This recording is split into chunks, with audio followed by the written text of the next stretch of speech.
Earth Day is meant to raise awareness of the environment, and today is its 50th anniversary. What better way to celebrate than with clear skies and fresh air? Thanks to lockdowns around the world, cutting traffic and reducing pollution from factories, air and water quality has improved dramatically. This is how the sky looked over Beijing. No sign of the usual smog. China has seen a 40% decline in nitrogen dioxide, which is produced from burning fossil fuels in cars and power plants.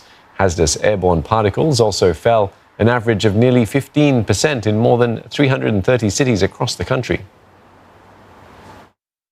因为那个工厂关掉啊，因为我们那边化工区比较多，化工区多的话，就是很多的一些化工元素啊就会往外排放，排放的话直接影响到了一些那个大气啊、污染啊。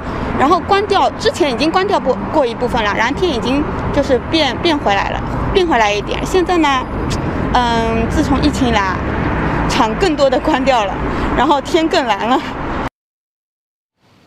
Even one of the most polluted cities in the world is enjoying its cleanest air in decades. India's extended lockdown has turned skies over New Delhi a rare shade of blue.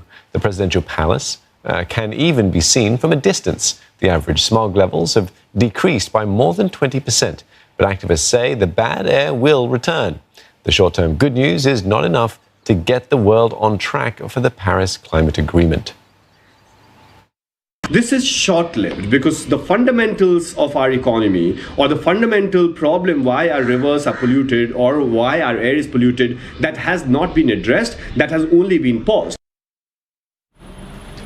The pandemic hasn't been all good for the environment. From syringes to protective gear and masks, the amount of medical waste has surged. Take Wuhan, for example. During the peak of the outbreak, hospitals created more than 240 tons of medical waste a day, about 6 times the normal amount. The war on single-use plastics has also had to take a back seat. Some shops have stopped accepting reusable cups and containers over contamination fears. And with lockdowns in place, many people are ordering food to their homes, increasing the use of plastic products. Experts say the demand in online deliveries may continue even after the crisis if people get used to the convenience.